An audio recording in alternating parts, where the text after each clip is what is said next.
وہ دل جو تیری یاد سے معمور رہا، دل ہے وہ دل جو تیری یاد سے معمور رہا، سر ہے وہ سر جو تیرے قدموں پہ قربان گیا، اور انہیں جانا انہیں مانا نہ رکھا غیر سے کام، للہ الحمد میں دنیا سے مسلمان گیا۔ حضرات، رب تبارک و تعالیٰ کا لاکھ لاکھ شکر و احسان ہے کہ اس نے ہمیں انسان بنایا، اشرف المخلوقات بنایا۔ اللہ تبارک و تعالیٰ نے انسانوں کو بے شمار نعمتوں سے نوازا۔ اس کی کن کن نعمتوں کا تذکرہ کیا جائے، خود رب تبارک و تعالیٰ ارشاد فرماتا ہے وَإِن تَعُدُّوا نِعْمَةَ اللَّهِ لَا تُحْصُوهَا، یعنی اگر تم اللہ کی نعمتوں کو گنو تو انہیں شمار نہ کر سکو گے، مگر رب تبارک و تعالیٰ کا کرم دیکھیے، اس نے انسانوں کو بے شمار نعمتوں سے نوازا مگر کبھی احسان نہیں جتایا۔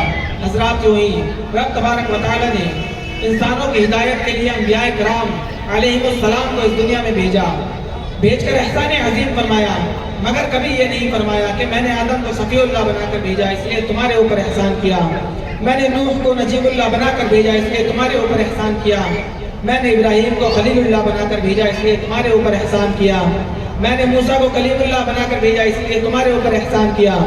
مگر جب ذکر کرنا مقصود ہوا مدینے کے تاجدار کا، دونوں عالم کے مالک و مختار کا، شافعی روز شمار کا، تو اللہ تبارک و تعالی نے قرآن کریم میں لقد من اللہ علی المؤمنین اذ بعث فیہم رسولا فرما کر ساری مخلوق میں آپ کو ممتاز و بلند فرما دیا۔ حضرات، حضور کے تشریف آوری پر احسان جتا کر ساری مخلوق میں آپ کو ممتاز و بلند فرما دیا۔ تبھی تو اعلیٰ حضرت فرماتے ہیں سب سے اولیٰ بالا ہمارا نبی، سب سے بالا وبالا ہمارا نبی، اپنے مولا کا پیارا ہمارا نبی، دونوں عالم کا دولہ ہمارا نبی۔ حضرات، ہو سکتا ہے کسی کے ذہن میں یہ بات آئے کہ اللہ تبارک و تعالیٰ نے انسانوں کو بے شمار نعمتوں سے نوازا مگر کبھی احسان نہیں جتایا۔ حضور صلی اللہ علیہ وسلم کی تشریف آوری پر احسان جتایا، آخر ایسا کیوں؟ تو رب تبارک و تعالیٰ دنیا والوں اور بالخصوص مومنوں کے دل و دماغ میں یہ بات اچھی طرح بٹھانا چاہتا ہے کہ دنیا کی تمام نعمتیں اپنی جگہ، حضور سرور کائنات صلی اللہ علیہ وسلم کی عظمت اپنی جگہ، انہیں تم دنیا کی اور نعمتوں کی طرح مت سمجھ لینا۔ حضور کا ذکر خصوصیت کے ساتھ اس لیے کیا جا رہا ہے تاکہ تم ان کی عظمت کو سمجھ سکو، ان کی قدر و منزلت کو جان سکو، ان کی محبت سے اپنے سینے کو مدینہ بنا لو۔ یہی تمہاری زندگی کے معراج ہے، اسی میں تمہاری کامیابی کا راز ہے۔ اور حضرات، احسان کیوں نہ جتایا جائے؟ حضور ہی کے صدقے میں ہمیں یہ سارا جہان ملا ہے۔ اللہ تبارک و تعالی ارشاد فرماتا ہے لولاک لما خلقت الافلاک والارضین، یعنی اللہ تبارک و تعالی فرماتا ہے کہ اگر میرے محبوب محمد مصطفیٰ صلی اللہ علیہ وسلم کو پیدا کرنا مقصود نہ ہوتا تو نہ میں زمین بناتا اور نہ آسمان۔ تبھی تو اعلیٰ حضرت فرماتے ہیں وہ جو نہ تھے تو کچھ نہ تھا، وہ جو نہ ہو تو کچھ نہ ہو، جان ہے تو جہان کی، جان ہے تو جہان ہے۔ حضرات، ہمارے حضور سرور کائنات صلی اللہ علیہ وسلم سارے نبی اور رسولوں کے آخر میں اس دنیا میں تشریف لائے۔ ان کی تاریخ پیدائش مشہور قول کے مطابق 12 ربیع الاول پیر کا دن صبح صادق کا وقت ہے۔ تمام دنیا یہ جانتی ہے، دنیا کہہ رہی ہے کہ ہمارے حضور سب سے آخر میں تشریف لائے، مگر اہل سنت کا عجیب معاملہ ہے۔ اہل سنت کہتے ہیں کہ ہمارے حضور سب سے پہلے تشریف لائے ہیں۔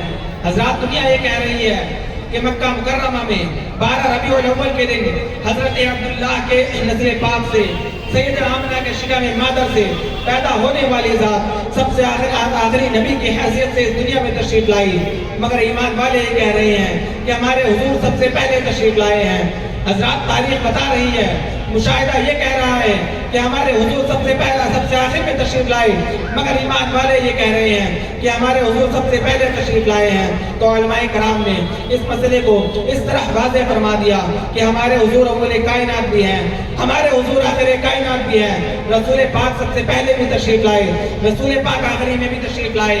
تو اس مسئلے کو علماء کرام نے اس طرح واضح فرمایا ہے کہ ایک ہے خلقت محمدی، ایک ہے ولادت محمدی۔ خلقت الگ چیز ہے، ولادت الگ چیز ہے۔ خلقت کا معنی ہے عدم سے وجود میں آنا، یعنی پہلے موجود نہیں تھا، اس کے بعد وجود میں آیا۔ یعنی فرمایا گیا ہے کان اللہ ولم یکن معہ شیء، یعنی اللہ تھا، اس کے علاوہ کوئی چیز نہیں تھی، مگر اللہ تبارک و تعالیٰ نے اپنے فضل سے تمام چیزوں کو پیدا کیا۔ مگر سوال یہ ہے کہ اللہ تبارک و تعالیٰ نے سب سے پہلے کسے پیدا کیا؟ تو جب صحابہ کرام علیہم الرضوان نے جب حضور سے یہ سوال کیا کہ یا رسول اللہ صلی اللہ علیہ وسلم، اللہ تبارک و تعالیٰ نے سب سے پہلے کسے پیدا کیا؟ تو رسول پاک صلی اللہ علیہ وسلم اپنے زبان سے یہ اعلان کرتے ہیں کہ اولو ما خلق اللہ نوری، یعنی اللہ تبارک و تعالیٰ نے سب سے پہلے میرے نور کو پیدا کیا۔ اس کا مطلب یہ ہے، اس اعتبار سے ہمارے حضور صلی اللہ علیہ وسلم اس کائنات کی بنیاد اور اصل ہے، اور تمام کائنات ان کی فرع ہے۔ اور خلقت محمدی ہمارے حضور صلی اللہ علیہ وسلم کی سب سے پہلے ہے۔ اس کے بعد آتا ہے ولادت محمدی۔ ولادت کا معنی ہے شکم مادر سے کسی کی پیدائش کا ہونا، یعنی خلقت محمدی ہمارے حضور کی سب سے پہلے ہے، اس اعتبار سے آپ اول کائنات ہیں۔ ولادت محمدی سارے نبیوں کے بعد ہے، اس اعتبار سے آپ آخر کائنات ہیں۔ اس کا مطلب ہے ہمارے حضور اول کائنات بھی ہیں، مصطفیٰ جان رحمت کی ذات آخر کائنات بھی ہے۔ نعرہ تکبیر، نعرہ رسالت، مسلک اعلیٰ حضرت، جشن آمد رسول کانفرنس، جشن آمد رسول کانفرنس، مولانا آفتاب مرکزی صاحب نبلا، مولانا آفتاب مرکزی صاحب نبلا، نعرہ تکبیر، نعرہ رسالت۔ حضرات، یہ عشق و محبت کی نظر ہے جسے ہمارے حضور اول کائنات بھی نظر آ رہے ہیں، جسے ہمارے حضور آخر کائنات بھی نظر آ رہے ہیں۔ اور جو میلی نظر سے دیکھے گا اسے سخت دھوپ میں سورج کا پتہ نہیں چلے گا۔ یہ عشق و محبت ہی کی نظر ہے جو اول کائنات بھی دیکھ پا رہی ہے، جو مصطفیٰ کو آخر کائنات بھی دیکھ پا رہی ہے۔ حضرات، علامہ فضل الرحمان گنج مراد آبادی بڑے پائے کے بزرگ تھے، عالم ذیشان تھے۔ ان کے ایک مرید نے ان سے پوچھا کہ حضور ذرا یہ تو بتائیے، کیا حضور کے زمانے میں بھی میلاد ہوا کرتی تھی؟ کیا صحابہ کے دور میں محفل میلاد کا انعقاد کیا جاتا تھا؟ علامہ فضل الرحمان گنج مراد آبادی فرماتے ہیں کہ بے شک ہوتا تھا، بالکل منعقد کیا جاتا تھا۔ مرید فرماتا ہے کہ بھلا وہ کیسے؟ فرماتے ہیں کہ آپ کو نہیں معلوم ہے؟ کہا حضور سمجھا دیجئے۔ علامہ فضل الرحمان گنج مراد آبادی فرماتے ہیں کہ حضور کے صحابہ کے دور میں ہی تو سب سے پہلے محفل میلاد کا انعقاد کیا جاتا تھا۔ صحابہ ہی نے تو سب سے پہلے ملکوں میں جا کر کے محفل میلاد کا انعقاد کیا ہے۔ صحابہ ہی نے تو جا کر کے سب سے پہلے محفل میلاد کا انعقاد کر کے حضور کی عظمت کے پرچم لہرائے ہیں۔ صحابہ ہی نے تو شہروں میں جا کر کے صحابہ حضور کی عظمت کے پرچار کیا ہے۔ حضرت فرمایا حضرات وہ کیسے؟ علامہ فضل الرحمان گنج مراد آبادی فرماتے ہیں کہ جب صحابہ کرام علیہم الرضوان ملکوں میں جاتے تھے، شہروں میں جاتے تھے، تو یہ تھوڑی کہتے تھے کہ ہم صحابہ ہیں، ہماری بات مان لیجئے، بلکہ صحابہ کرام علیہم الرضوان لوگوں کو اکٹھا کرتے تھے، ان کو وعظ و نصیحت کرتے تھے، ان کو یہ کہتے تھے کہ مکہ مکرمہ میں ایک نبی پیدا ہوئے ہیں، حضرت عبداللہ کے نسل پاک سے سیدہ آمنہ کے لخت جگر کی شکل میں محمد عربی کا وجود ہوا ہے۔ وہ ہمیں قرآن کی تبلیغ کرتے ہیں، وہ ہمیں قرآن کی تبلیغ کرتے ہیں، ایک خدا کی ہمیں تبلیغ کرتے ہیں۔ مکہ مکرمہ میں پیدا ہوئے ہیں، مدینہ میں ہجرت کر کے گئے ہیں، ان کی یہ شان ہے۔ صحابہ کرام علیہم الرضوان دوسرے ملکوں میں، دوسروں شہروں میں جا کر کے محفل میلاد مناتے تھے، نبی کا ذکر جمیل کرتے تھے، ان کی عظمتوں کے پرچم لہراتے تھے، اور جو ان کی بات مان لیتا تھا، جو ان کی باتوں کو یقین کر لیتا تھا، ان کو صحابہ کرام علیہم الرضوان سینے سے لگا لیا کرتے تھے، اور جو ان کی بات کا انکار کرتا تھا، جو سرکشی کرتا تھا، جو ان سے جنگ کرنے پر آمادہ ہوتا تھا، صحابہ کرام علیہم الرضوان میلاد مصطفیٰ پڑھ کر کے ان سے جنگ کیا کرتے تھے۔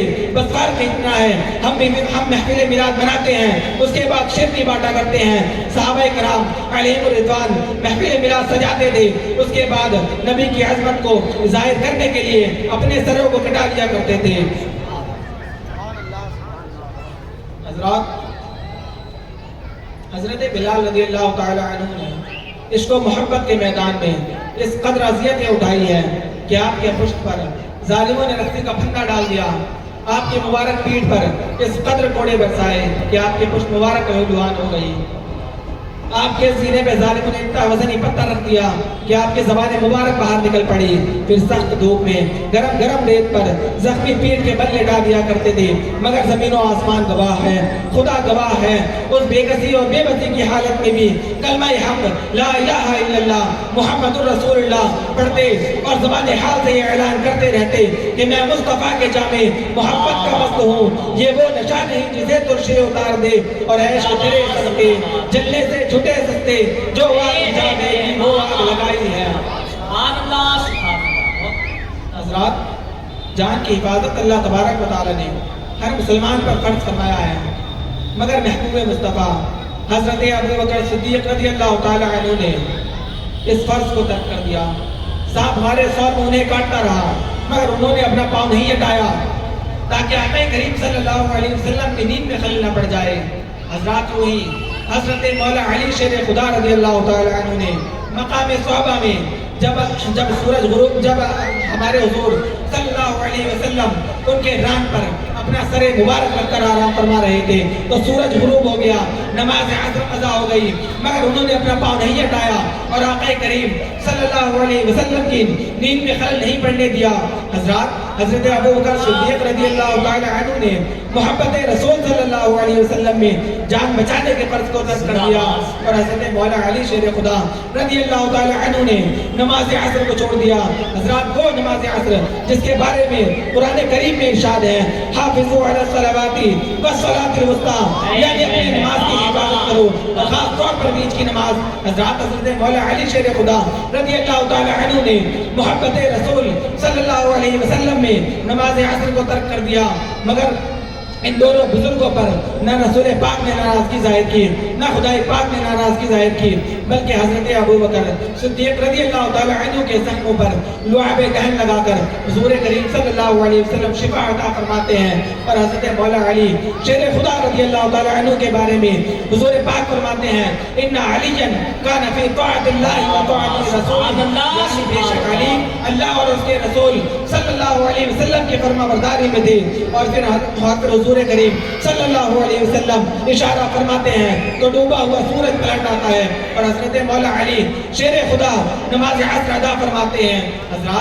حضرت مولا علی شیر خدا رضی اللہ تعالی عنہ اور حضرت ابو بکر صدیق رضی اللہ تعالی عنہ کا یہ حوالہ اعلان کر رہا ہے کہ من یطیع الرسول فقد اطاع اللہ, یعنی جس نے رسول کا حکم مانا بے شک اس نے اللہ کا حکم مانا.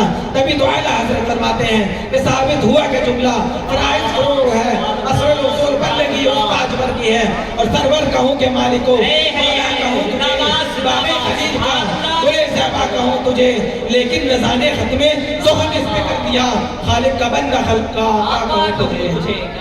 وما علينا إلا البلاغ. أستغفر الله ربي من كل ذنب وأتوب إليه. السلام عليكم.